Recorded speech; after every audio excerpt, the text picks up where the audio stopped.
El tema que me han asignado es interculturalidad en el primer nivel de atención. Sin embargo, vamos a ir un poco más allá del primer nivel de atención, porque creo que ese es uno de los errores más graves que existen en el caso de pensar que algunos temas corresponden solamente al primer nivel de atención. Y este es uno de ellos, tal vez el más saltante. De ninguna manera puede limitarse el tema intercultural en un país como el nuestro al primer nivel de atención. Vamos a ver un poco aquí el contenido que vamos a desarrollar aquí. Primero, unos aspectos conceptuales sobre la interculturalidad, lo que es un enfoque o una aproximación intercultural, la ética y el derecho a la salud. Luego hablaremos sobre los sistemas de salud, porque la interculturalidad en salud es un tema de confluencia y de vinculación entre sistemas de salud. Y de esto hablaremos un poco, un aspecto teórico, aspectos que tienen que ver con la teoría sociológica de la medicina. Luego, un poco conocer los pueblos indígenas en el Perú y conocerlos a una vista rapidísima y global, porque somos un país sumamente diverso y en el cual hablar de pueblos indígenas no sería lugar para una charla, sino sería para un curso o probablemente una carrera entera. Luego, el tema de salud indígena como derecho colectivo y finalmente la interculturalidad en el sistema de salud. Comencemos con estos aspectos conceptuales.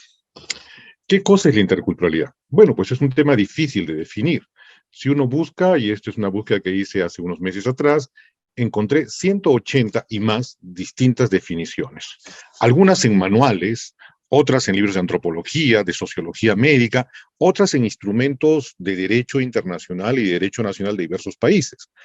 ¿Qué tienen en común? En que todos apelan a la interacción entre culturas distintas.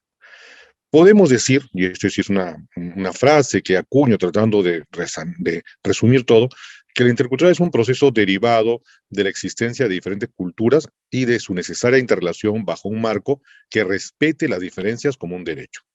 De esto, ahí he puesto en negritas algunas palabras porque son importantes en entender en qué consiste esta interculturalidad. Primero, que es un proceso. Y en teoría de sistemas, un proceso es algo que tiene un ingreso y una salida, un input y un output. Y eso es realidad. Eso es realidad no solamente para la interculturalidad como un proceso que engloba a instituciones y personas, sino sobre todo en el ámbito estrictamente personal. Uno ingresa hacia la interculturalidad y sale de otra manera. Ser intercultural no es aplicar una técnica, no es como aprender, qué sé yo, a poner un instrumento o a utilizar un instrumento. No, la interculturalidad nos cuestiona a nosotros mismos, nos hace ver el mundo de manera diferente. Por tanto, ingresamos de cierta manera hacia la interculturalidad y salimos de otra manera. Ese es el verdadero objetivo de la interculturalidad en salud. Por otra parte, implica respeto, y la palabra respeto es una actitud personal. Yo no respeto porque hay una ley que diga respeto, respeto porque alguien me infunda respeto. El respeto es una actitud personal, no impuesta, pero al mismo tiempo se plasma en un derecho, y el derecho sí es algo obligatorio. Todos tenemos que respetar y cumplir con los derechos que tienen los demás. Implica un consenso social. Entonces, recapitulando, la interculturalidad apela a tres dimensiones bastante distintas. Un proceso, algo que uno ingresa y sale de manera distinta. Respeto, una actitud personal, que es una de las consecuencias de esta output del proceso. Y el derecho, a algo que la sociedad ha decidido que sea de cierta manera. Se habla mucho del enfoque intercultural, y acá lo que se suele repetir, un enfoque es una mirada que privilegia un aspecto, pero no elimina los demás. Es decir, yo poner un enfoque de género, entonces privilegio la mirada de género para entender los problemas, pero no significa que no tengan otros problemas, económicos, sociales o de cualquier otro tipo. Lo mismo ocurre aquí. Acá el enfoque intercultural no debe olvidar, no debe invisibilizar que esta población a la cual tenemos que aplicar un enfoque intercultural tiene también otras dimensiones que igualmente deben ser observadas. Es mirar desde un cierto ángulo, pero el objeto en sí tiene múltiples ángulos. Arguedas, nuestro gran novelista, acuñó esta frase en una entrevista. No hay país más diverso. Bueno, quisiera contarles un poco más del detalle, pero no viene tanto al caso. Lo que él apelaba en su visión era que el Perú es un país extremadamente diverso. No dijo intercultural. Un poco porque en su época, cuando dijo esto, en los años 60, no se utilizaba el término intercultural, pero otro porque él entendía la diversidad. Entonces, claramente, lo que nos dice Arguedas es que el enfoque intercultural no debe visibilizar otros aspectos de la realidad.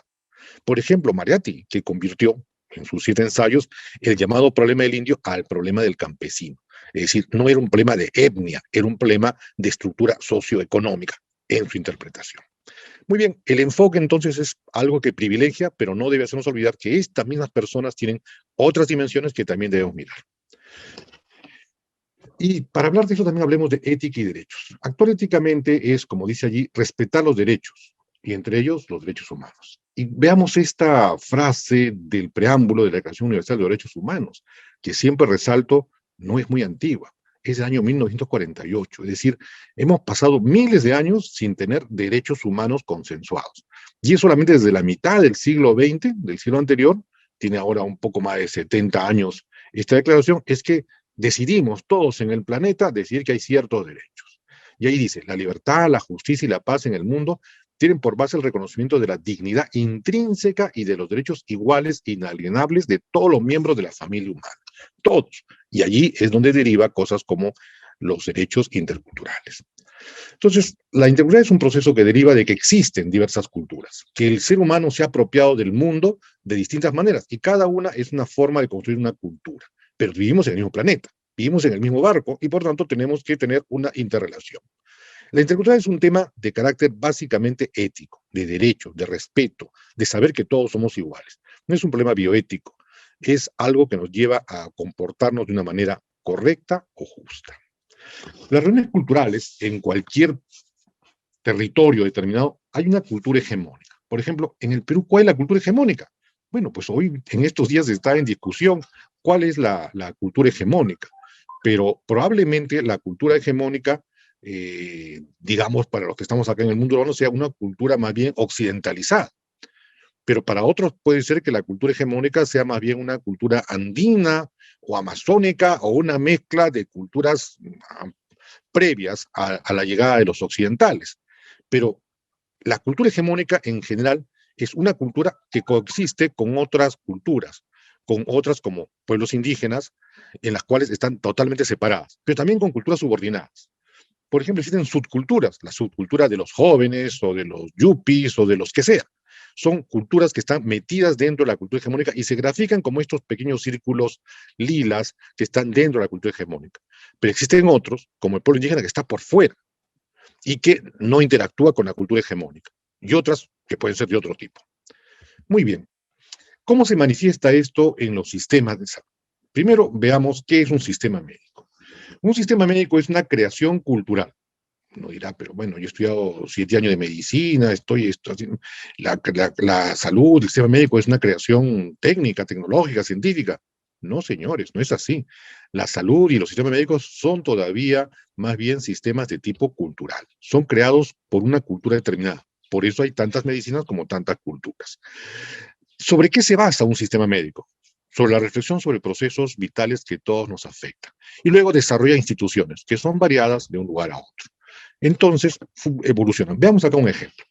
Hay procesos estructurantes, es decir, los seres humanos nacemos, morimos, tenemos salud y tenemos enfermedad. Esos procesos estructuran nuestra forma de ver el mundo, crean nuestras percepciones sociales, como se dice en alemán, el Weltanschauung.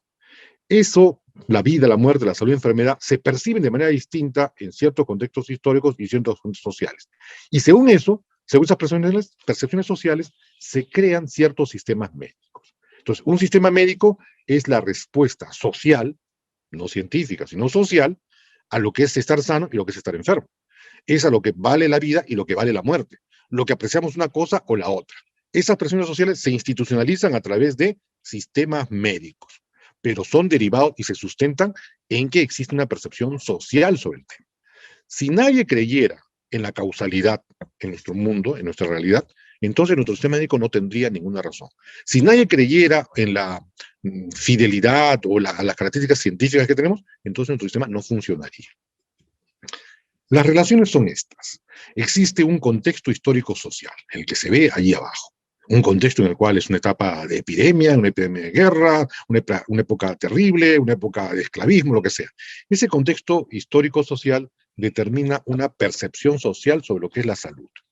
Esa percepción social sobre la salud deriva en instituciones que son los sistemas médicos. ¿Y qué es un sistema médico? Pues vamos a ver. Un sistema médico está conformado básicamente por 4 componentes. saberes, conocimientos. Un sistema médico necesita tener un conocimiento, un cuerpo de conocimiento que es la base sobre la cual desarrolla. Necesita tener gente que lo aplica, los sanadores. En nuestra cultura occidental le llamamos médicos, le llamamos enfermeras, le llamamos, pero es personal de salud. Necesita tener personal. Necesita tener ciertos procesos terapéuticos, es decir, cómo trato, ya sé cómo funciona el cuerpo, qué es la salud, qué es la enfermedad, tengo a alguien que lo conoce y lo aplica, y cómo lo aplica, cómo recupera, cura. Esos son los procesos terapéuticos. Y todo eso a través de procesos estructurales. Esas son las características de un sistema médico. ¿De cuál sistema médico? ¿Del nuestro? No, de todos. Todo sistema médico puede analizarse en estos 4 componentes.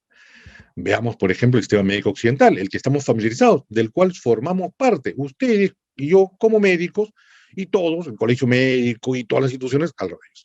Tienen unos saberes que se basan en la ciencia aplicada y en la investigación. No somos una ciencia pura, pero somos una ciencia que aplicamos. Aplicamos biología, aplicamos estadística, aplicamos muchas cosas. Y aplicamos tecnologías adecuadas. Tenemos un conjunto de conocimientos. Y ustedes se han preparado en los últimos 7 años para eso.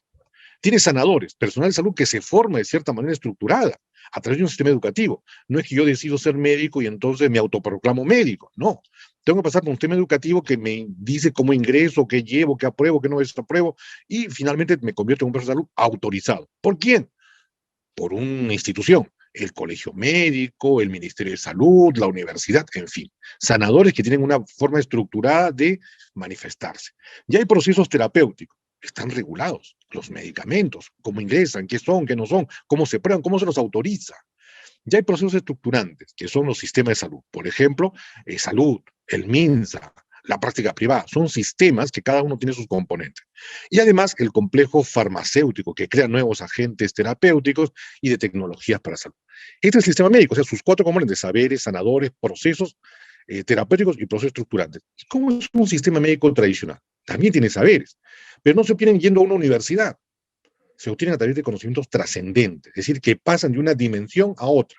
Me los revela la naturaleza, me los revela la divinidad, me los revela mi tabú, me los revela alguien, pero son revelados, no son obtenidos a través de prácticas. Y tiene una tecnología socialmente difusa. Acá, pues, probablemente ustedes no saben, yo tampoco cómo utilizar, no sé, pues un tomógrafo espiral multicorte, pero alguien sí lo sabe, y eso está definido porque ellos lo saben. En el caso de las medicinas tradicionales, los saberes están difusos, todo el mundo más o menos sabe lo mismo. Los sanadores no se forman en una universidad, se forman a través de un proceso atávico, por siempre. Tienen un sistema de reconocimiento social, no tienen un título, pero la gente sabe quién es. Ustedes váyanse a cualquier política, ¿quién es el que acá arregla los huesos? ¿Quién es el vocero? Y todo el mundo va a decir, don fulanito o don sutanito. Ya saben. ¿Por qué? ¿Porque tienen un título? ¿Porque fueron a una parte? No, porque la gente los reconoce como tal. Y ese reconocimiento social vale para ese pueblo, para esa comunidad, tanto como un diploma que tengan ustedes de la universidad. Los procesos terapéuticos están socialmente regulados. ¿Qué se puede y no se puede hacer? Mientras que aquí están estructuralmente gobernados por un sistema social, allí están, en el mundo occidental, están regulados por autoridades, DIGENIT, DIGESA o lo que sea, que es agente de origen animal, de origen vegetal, en fin. Los procesos estructurantes son distintos. Allí no hay un complejo farmacéutico, ahí cada chamán, cada sanador recoge sus propias hierbas, prepara sus propios medicamentos y en algunos casos paulatinamente se está yendo a la comercialización cuando eso no es una parte componente tradicional. La trascendencia se logra de muy diversas maneras. Acá les pongo, por ejemplo, la trascendencia, no crean que solamente los pueblos indígenas americanos. Gautama Buda llegó a la revelación de qué es la vida y qué no es la vida debajo de un árbol, y así lo dice la tradición occidental budista. Y aquí hay una especie de gráfico en la cual se muestra a un chamán, a un sanador amerindio, en el cual está recibiendo de la naturaleza el conocimiento. ¿Cómo? Probablemente a través de un trance. Un ejemplo clásico de cómo asociado es el ayahuasca. El primero, bueno, no he logrado tener una foto directa de cómo se preparaba, más bien en mates de otro tipo, pero bueno, es algo más o menos artesanal. Se agarra un poco de la planta, tanto de la corteza como del ayudante, y se preparaba en cantidad pequeña y se usaba en un ritual en el cual el sanador tomaba el ayahuasca para ponerse en contacto con la naturaleza y así poder ver dentro del cuerpo del enfermo lo que el enfermo tenía. Y también para que la naturaleza le diga qué debe hacer para curarlo. Eso era el procedimiento. La ayahuasca era un ayudante para que el sanador se ponga en contacto con la naturaleza y adquiera las capacidades de saber qué tiene el enfermo y cómo curar. Pasó el tiempo, hay mucha demanda, y de pronto se comienza a preparar ya en una forma semi-industrial. Esta señora está preparando una olla gigante, eso no es para una sesión, y se lo va a tomar todo ella. ¿Y en qué deriva? En lo que vemos en la parte final. Una turista, muy al estilo occidental, que está tomando una tacita decorada con ciertas cosas, el ayahuasca. Y este producto de origen tradicional, en esta interculturalidad, ha reaccionado con otras partes de la sociedad cultural diversa y se ha convertido en un producto. Esa es una desnaturalización de lo que es originalmente una medicina tradicional. Veamos ahora, luego de esta parte teórica, nuestras características como pueblos indígenas. Acá, desde hace algunos años, hace más de 10, 12 años ya, se hacen censos indígenas. Y acá tenemos algunas bases para entender cómo es esto. El Banco Mundial, en el año 2000, y ahí no ha habido otro cambio, indicaba cuál era el grado de indigenesidad, el grado de etnicidad de cada país. Y mencionaba que en África, en Asia y en América Latina había un porcentaje muy alto de población indígena, pero su criterio para conocer a un pueblo indígena es un carácter más bien antropológico-cultural. Decía que un hogar era considerado indígena si la lengua materna es usada, es diferente a la predominante, en este caso el castellano, o si los padres o abuelos usaban una lengua diferente al castellano. Es decir, acá no apela a que yo viva en una comunidad rural o una comunidad indígena, apela a que mis costumbres, mi cultura, que me los dan mis padres, lo transmiten a sus hijos de los abuelos, tiene un carácter cultural distinto al hegemónico. Con ese criterio, aquí en el Perú, pues se entiende que tenemos nosotros entre un 25 y un 48% de población indígena, porque si nosotros nos remontamos, de repente mi papá nació acá y hablaba castellano, pero de repente mi abuelo sí nació en alguna provincia y hablaba aguajún, o hablaba quechua, o hablaba aymara. Es decir, y la cultura que tenemos, la forma de ver el mundo, la forma de hacer las cosas, va cambiando según la cultura que tengamos. No es un problema étnico, y eso es lo que quiero resaltar. La interculturalidad es un problema de culturas, de formas de ver el mundo y de ver la salud por consiguiente. ¿Cómo se distribuye esto? Bueno, este mapa nos representa cómo está el Perú y algunas cosas que quiero hacer notar simplemente. Claro, a mayor intensidad de color, mayor cantidad de población quechua en porcentaje de esa región. Es una autopercepción étnica. Es decir, se hizo una encuesta y digo, ¿usted cómo se percibe? Bueno, miren acá, en el caso de Lima, se supone que es el centro, centralismo y qué sé yo, pero no solamente contando Lima Callao, sino contando toda la región, hay un porcentaje entre el 19 y el 35% de gente que se autopercibe como quechua. Y lugares donde no suponemos, porque son amazónicos, como Madre de Dios, también. Entonces, la distribución es mucho más sorprendente. Aymara, lo mismo. Miren, en Lima también hay un porcentaje relativamente alto. Claro, está concentrado en Puno, Tacna y Moquegua, pero en otras partes del país e incluso en zonas que no nos imaginamos, como La Libertad o algo por el estilo. Aquí vemos la población afroperuana. Acá se liga mucho lo afroperuano a las zonas cercanas, al sur de Lima, pero vemos que no. Existe una gran población afrodescendiente que se autodefinen como negros, mulatos o zambos en las zonas del norte del país, La Libertad, en Cajamarca, en Piura, en Tumbes, lugares donde, además de Ica, tienen un gran porcentaje. Y Lima, durante cierta época, la época virreinal, por ejemplo, tenía hasta cerca del 40% o más de la población afrodescendiente. La población amazónica, bueno, es una autopercepción que está no solamente distribuida en la zona amazónica, ya no debería llamarse amazónica, sino la población de etnias de origen amazónico, porque miren ustedes, por ejemplo, la gran cantidad que están migrando hacia zonas de Lima, Tumbes, Lima, Ica, ¿no? También Tacna, por ejemplo. Muy bien. Veamos ahora la salud indígena como un derecho colectivo.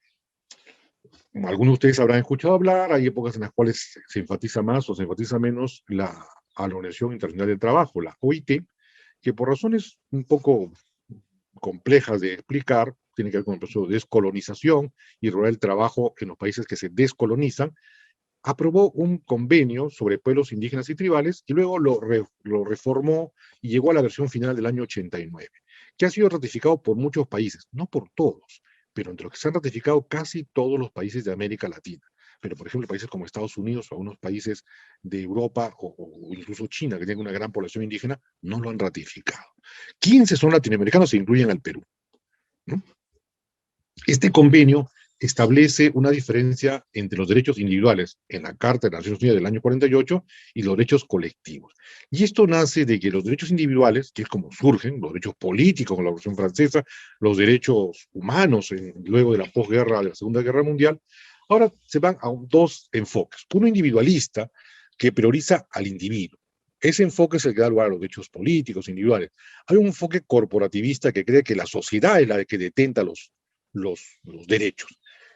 La interculturalidad como un derecho se enfoca claramente en una visión corporativista, pero ambos reconocen que el individuo cumple un rol central en la vida del individuo. Los derechos individuales, los derechos colectivos y luego los derechos difusos, como el derecho al buen ambiente, un ambiente libre de contaminación, o el derecho a convivir en paz con los animales, son derechos que están surgiendo prácticamente en el siglo XXI. Pero los derechos individuales surgieron hace mucho tiempo y los derechos colectivos tuvieron mucha fuerza en la segunda mitad del siglo XX y es a lo que nos referimos ahora. Bien, acá una frase de Amartya Sen que es muy buena. Dice, las libertades y capacidades que somos capaces de ejercer, es decir, las individuales, las políticas, las sociales, dependen de nuestros logros en salud. Porque no podemos hacer muchas cosas si estamos discapacitados o incesantemente abrumados por la enfermedad. En otra declaración, Amartya Sen, premio Nobel de Economía, por cierto, dijo que es muy difícil ejercer nuestros derechos cuando estamos enfermos y casi imposible cuando estamos muertos, lo cual hace pisar tierra a que realmente la salud, aunque no haya sido un derecho inicial, ni político, ni de lo social del año 48, sin embargo es la base de los demás derechos. Si no hay salud, ¿cómo puedo ejercer mis otros derechos? No hay forma de hacerlo.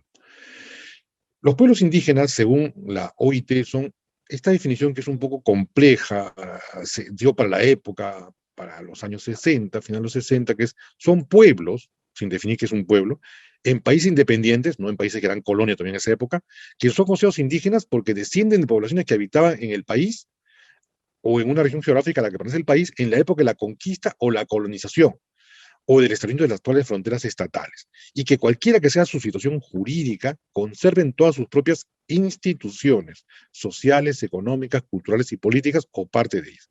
La palabra instituciones, en términos antropológicos, no significa que tengan, no sé, pues una casa de la cultura o que tengan un edificio, no. Significa que conserven, por ejemplo, la lengua. La lengua es una institución social. El parentesco, si es permitido casarse a cierta edad o no, si hay dependencia de los padres, de los hijos de los padres, o de la mujer del hombre, o el hombre de la mujer. Esas son instituciones sociales, son algo así como costumbres arraigadas, raíces sociales que diferencian a ese pueblo de otro. Esa es la base de la idea de que es un pueblo indígena. Es decir, si se manifiesta o vive socialmente distinto a nosotros, eso es un pueblo indígena, más allá de que étnicamente puedan ser muy semejantes. En el Perú, el Ministerio de Cultura hace unos años estableció que tenemos 54 pueblos indígenas, cuatro de los cuales son andinos, ¿no? Los aymaras, los jacaru, los quechuas y los uros, y los otros son amazónicos. A estos pueblos, oficialmente en el Perú, les corresponden los derechos colectivos del convenio 169. ¿Cómo es la interrelación entre un pueblo indígena y la comunidad que lo circunda? Primero está en aislamiento. Digamos que está un pueblo indígena, llegan unos invasores, unos colonizadores, unos conquistadores y el pueblo está separado. Pero entra en un contacto inicial. En ese contacto inicial suele ser violento, agresivo, dominante, extractivo, le quito lo que tiene. Y luego llega a una especie de status quo y se convierte en un pueblo indígena, con el cual tengo una cierta relación difícil, complicada, abusiva de un lado sobre el otro, en fin. Y finalmente, este pueblo indígena se convierte en una cultura indígena que toma parte de sus costumbres, las mantiene, pero también toma inevitablemente cosas del exterior, porque los pueblos son permeables, viven constantemente cambiando, nada es eterno. ¿Cómo funcionan los sistemas médicos tradicionales? Porque ha dicho que toda cultura tiene su propio sistema. Bueno, primero es un sistema autónomo. No conocen a ningún otro cuando creen que la única forma de curarse, de tratarse, es con su sistema. Ese sistema es autónomo. Luego, cuando llegan los invasores, colonizadores, conquistadores, se convierte en un sistema aislado. No correlaciona. Por ejemplo, aquí llegan los españoles y, por supuesto, primero trataron de erradicar gran parte del sistema. Los que sobrevivieron se quedaron ahí como un sistema aislado, que se practicaba en ciertos lugares y no era reconocido por el resto del sistema. Luego llega a una etapa que estamos más o menos ahora, pero pasando a la siguiente, que es el sincretismo. La persona que hoy en día se siente mal o ve que su hijito está medio agripado, medio decaído, y entonces lo lleva a que le pasen el huevo. Y después va donde la comadre y la comadre le dice, mira, dale una infusión de, no sé, de agua y manto, cultura popular. O por último va donde un sanador que le cura de algo. Y después, como ve que nada de eso resulta, o resulta parcialmente, o no tiene los resultados que quiere, acude a la post de salud. Eso es sincretismo. Esa persona convive, está simultáneamente en distintos sistemas de salud. Y aquí en el Perú, la mayoría de nosotros vivimos en una etapa de sincretismo. ¿Cuántos de ustedes que me están escuchando hoy en día de repente no los han curado del susto? ¿A cuántos no les han pasado el huevo o les han hecho un rezo o algo cuando han sido niños? ¿Y quién lo hizo? Sus padres, su familia, que tampoco eran miembros de una comunidad indígena, porque todavía coexisten estos sistemas médicos tradicionales junto con el occidental. Pero llega un momento en que si no hay una política que respete los derechos de los pueblos indígenas y puedan tener su propio sistema tradicional, estos sistemas médicos tradicionales desaparecen, como ha ocurrido con muchísimos sistemas médicos existentes previamente. Los sistemas médicos indígenas entonces tienen una autonomía en la etapa precontacto, una subordinación, porque no son oficiales. Por ejemplo, acá no se puede ejercer la medicina salvo que uno tenga título de médico. Quiere decir que si yo tengo un chamán, por más acertado que lo crean en su comunidad, por más que lo respeten, yo formalmente podría acusarlo de ejercicio ilegal de la medicina cuando trata a una persona. Y la última es la disolución, cuando este sistema los incorpora de una u otra manera, o los deja de ser sanador y lo convierte solamente en pacientes, o de alguna manera los incorpora dentro del sistema. Vamos a ver ahora un poco la interculturalidad en un país diverso. En nuestro país existe una medicina tradicional, cada vez más distorsionada, cada vez más comercializada, y que además tiene una historia terrible. Cuando llegaron los españoles a nuestro país, ellos, una de sus metas era implantar la religión católica, no cristiana en general, sino católica específicamente. Y todo aquello que no comulgaba con su religión, con sus prácticas rituales, era considerado un acto satánico o la alusión a fuerzas sobrenaturales que no eran divinas. Y por tanto, comenzaron a combatir esas prácticas. Eso significa combatir la religión andina, lo cual era más o menos lo que era lo esperable. Pero resulta que en las curaciones había siempre una alocución, un acercamiento hacia la divinidad. Yo pido por la salud, le doy el medicamento, pero al mismo tiempo hago una ofrenda a la divinidad. Por consiguiente, ese componente de ofrenda a la divinidad que estaba incluido en el sistema médico tradicional andino y todos los que existían acá, llevó a que fueran considerados parte de las prácticas demoníacas o ateas o paganas, y por tanto también fueron perseguidos. Por tanto, la medicina tradicional que existía antes de llegar a los españoles fue combatida terriblemente y prácticamente desapareció. Desapareció. No es que haya continuidad, desapareció. ¿Dónde están esos sanadores que se formaban de una u otra manera, de generación en generación? ¿Dónde están los tratados, aunque sea en quipus o lo que sea, donde indicaban qué planta servía para qué o qué ofrenda animal servía para qué? Desaparecieron. Todos esos fueron quemados, extirpados a través del proceso de extirpación de idolatría. Y entonces, estos sanadores que hoy en día vemos, ¿de dónde han salido? Bueno, ellos son algo así como recicladores de lo poco que quedó de la medicina tradicional, más una mezcla con medicinas populares. Pues ustedes van a un curador tradicional en el norte del país, en el sur del país, en la zona andina del país, y encuentra que tiene símbolo cristiano, que no tienen nada que ver con la etapa precolombina, que tiene símbolos de diversas creencias religiosas, de diversas creencias, y las mezclan con plantas y otros. Hay una medicina sincrética popular. Eso, por ejemplo, es algo que es lo que vemos más en nuestro país. Encontrarse ustedes directamente en una práctica estrictamente tradicional es algo complicado de que lo puedan hacer. En los últimos años se ha pensado que el problema está en la traducción. Y es más, se hizo un programa del Ministerio de Cultura para que hayan traductores de cada lengua. Y entonces, cuando yo como médico atiendo a un paciente, no sé, pues aguajún o un paciente aymara, el problema es de comunicación. Entonces yo le tengo que preguntar, pero ahora en aymara, a través del traductor, ¿dónde le duele, qué le duele? Y le tengo que indicar lo que tiene que hacer, pero ahora en aymara a través del traductor. Lo que necesita no es un traductor, sino un transductor que permita pasar de una cultura a otra. La traducción simple, literal, no funciona, porque la cultura es la que determina lo que yo pienso. El paciente le puede decir sí, sí a todo porque no quiere entrar en conflicto con el médico, pero de ninguna manera va a creer que esa pastita le va a curar una situación que él cree que depende de que se lleva mal con su familia o que le han hecho daño. No va a creer eso. no lo va a creer. Y por tanto no va a tener convicción ni seguridad de este sistema. Por otra parte, en los últimos años, y bueno, me tocó a mí, he sido director del Centro Nacional de Salud Intercultural por casi 10 años, eh, pelear mucho para lograr que haya una política sectorial de salud intercultural. Y allí está, nunca se reglamentó como suele suceder en nuestro país, pero sin embargo todavía sirve de referente. Aquí está la política sectorial de salud intercultural que publicamos, como ven ustedes, varias veces, la edición del año 2019, se hizo un poco antes de eso, y luego vemos cómo se está aplicando aquí.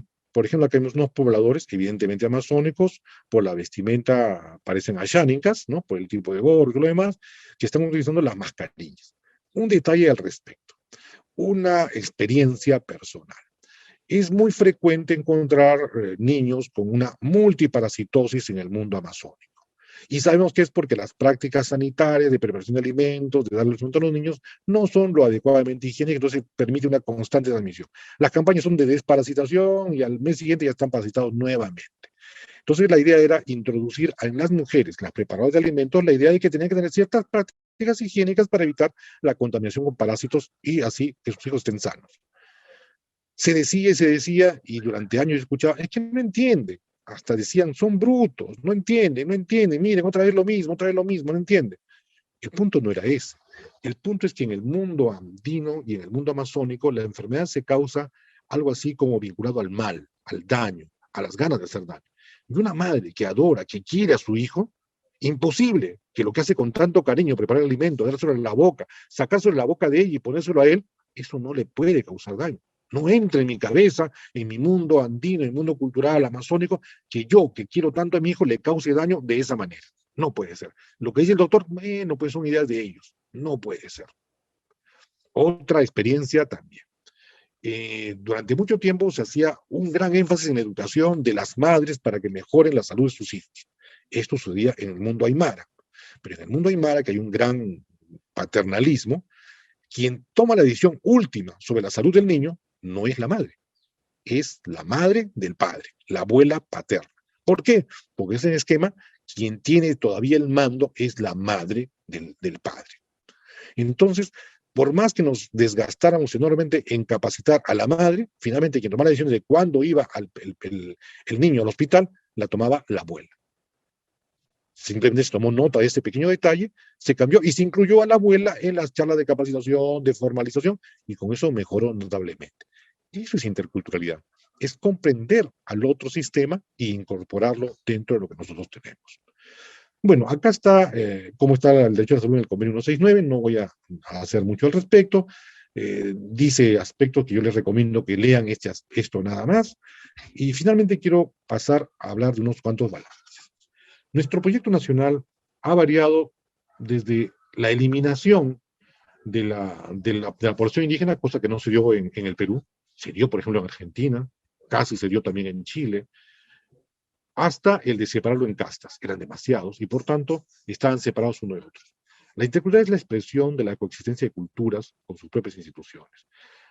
La idea de un país mestizo que se inaugura con Garcilaso de la Vega, que se ha visto con otros grandes pensadores, ha hecho un enorme daño a los sistemas médicos tradicionales. Yo no digo que la perspectiva de mestizaje no sea adecuada. Pensar que somos de todas las sangres, un país de todos los colores, sí, está bien, desde el punto de vista político. Pero el punto de vista estrictamente de medicina tradicional, eso significa que todos los sistemas son más o menos equivalentes y deben compararse entre sí. Bueno, sin duda, la capacidad del sistema hegemónico del occidental son mucho mayores y van a aplastar a cualquier sistema médico tradicional. Eso no es una interculturalidad en salud. El entorno sanitario, las culturas originales han estado subordinadas y por tanto no han permitido que se desarrolle. Es más, lo que hemos hecho es apropiarnos del conocimiento tradicional, que por cierto es una fuente universal de conocimiento.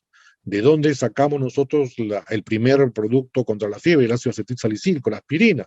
Era de una receta tradicional de los celtas de utilizar la corteza del árbol para las fiebres y el dolor. Era algo tradicional. Lo que ha existido en los últimos años ha habido una extracción de conocimientos que han modificado derechos colectivos y se ha instrumentalizado el sanador asimilando como si fuera una especie de terapeuta herbolario o en el mejor de los casos una especie de enlace con la comunidad para seguirle implantando la medicina occidental. Los pueblos indígenas interculturales en el gráfico que les mostré hace un momento eran estos. Y lo que debemos pasar es a que se incorporen como subculturas dentro de una cultura hegemónica. Entonces, la interculturalidad en salud se manifiesta en la persistencia y el respeto de los sistemas médicos tradicionales. Una verdad de perogrullo. No puede haber una, digamos, interculturalidad en salud si es que no existe interculturalidad en la comunidad. Es decir, la interculturalidad en salud depende de que exista la interculturalidad en el sistema social y político. Es demostrar el Estado el fortalecer la identidad étnica y operativizar el apoyo a las instituciones tradicionales. Y la articulación de los sistemas médicos no es solo un ejercicio de derechos colectivos, sino un modo eficiente y de un adecuado acceso al derecho a la salud individual.